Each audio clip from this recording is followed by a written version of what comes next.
If you can remember my piece of rata wood, it looked like this, and I wanted to make this somehow the center of the tabletop, so I thought I would cut it here and also cut it straight down the middle here.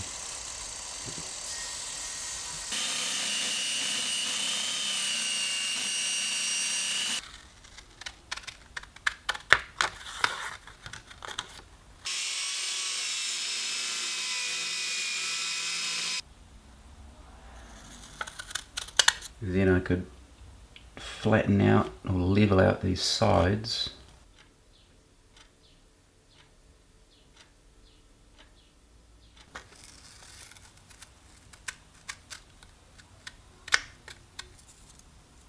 Then I thought if I flipped one side over and then transferred the contour onto it, I might be able to end up with something like that, which would form the centerpiece of my table. I'd also have to reinforce it here, here. Ultimately, I'd like the tabletop to look like this, with a mitered picture frame around the outside kind of design. That might be easier said than done. But first, I'll just tackle this bit in the middle. As you can see, it's certainly not flat, so now I have to join the two pieces of wood together, flatten them out and make them square. However, before I can work on my slab, I need a temporary bench platform. I'm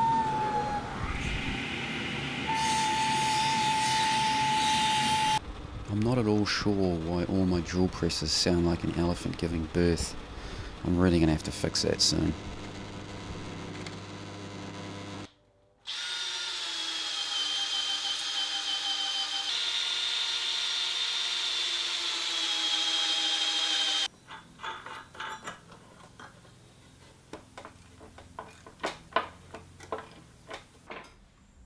I made this wee bench adjustable just so that I could get it exactly level with my main workbench.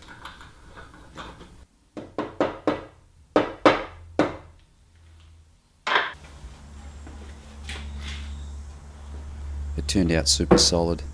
Well, it should be. It's made with 8 half-inch bolts.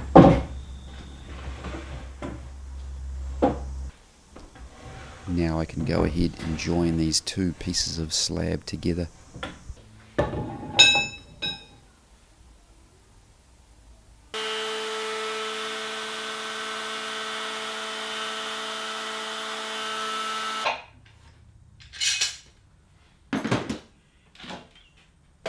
I'm using 16mm threaded rod.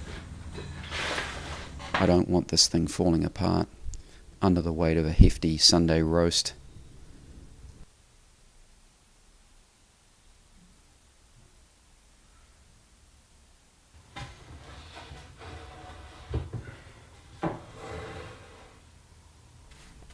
Time to seal the edges with good old shellac.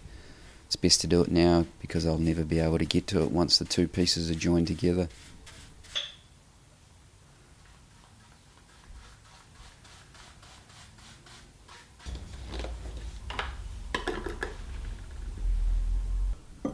Blue tack, and you thought it was just for posters. What can I say? I'm fond of the stuff. It's blue and it's tacky. In order to maintain a 10mm gap between the slabs, I'm utilising a couple of nuts. And I cannot emphasise enough here that when you think you've finished stirring, you're only halfway there.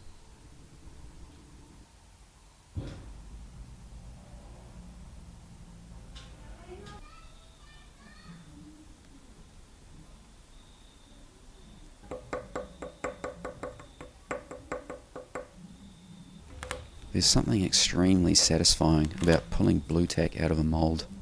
I really could do this all day.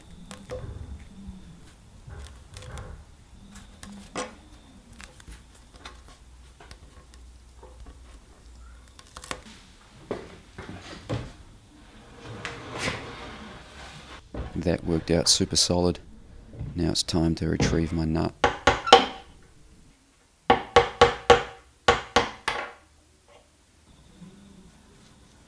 I've got a whole bunch of cracks and inclusions that I have to fill. Especially this large one, and it extends right through to the top surface. So I'll clean it out first, and then seal it, and then pour in my black stained resin.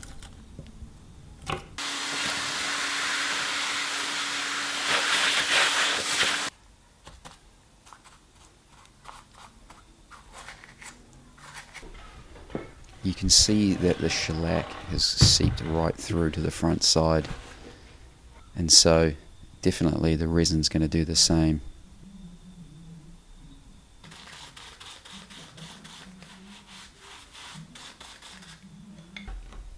Any reason to use blue tack?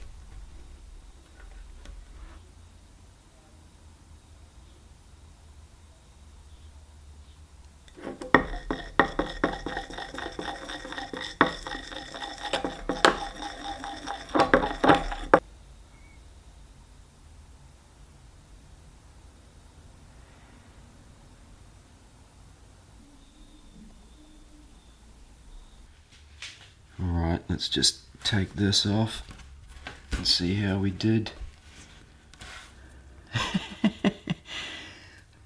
That did not come through at all. I can fill that up from this side, no big deal. Now I can put my planing rig together and start getting this thing flat.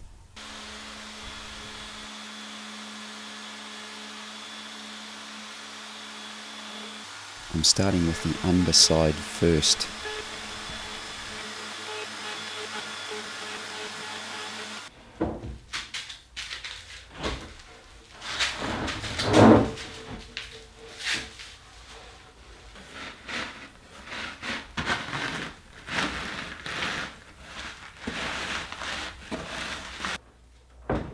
I can flip it over and now do the top side.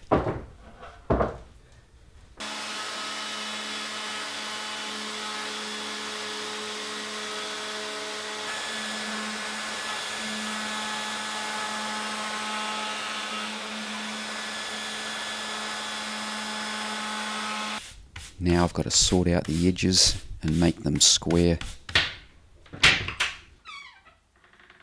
It's time to get out my bits.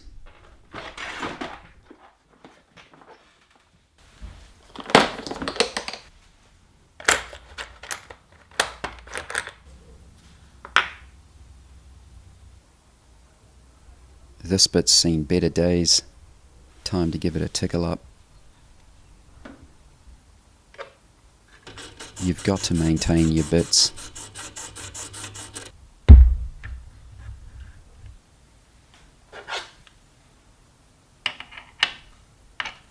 I'm using a nice long piece of MDF as my straight edge.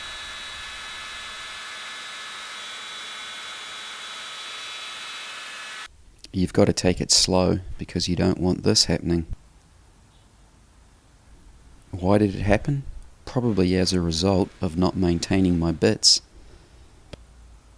I was a bit lucky in that the worst tear out is at the crack at the end, and I'm going to do something with that anyway. And the other tear out is in the middle of the thickness, and so it doesn't really matter. I'm finishing this off with a flush bit.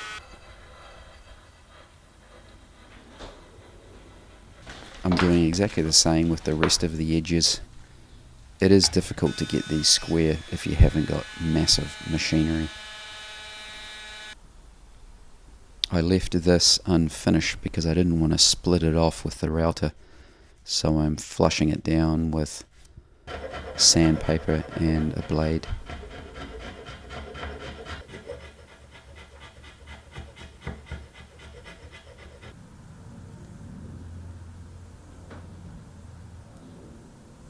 Let's see how close I got to getting this slab square. Looks like I'm about 1 mil out. You didn't think I'd leave it like that, did you? That's the kind of thing I lose sleep about. Thanks for watching. See you next time.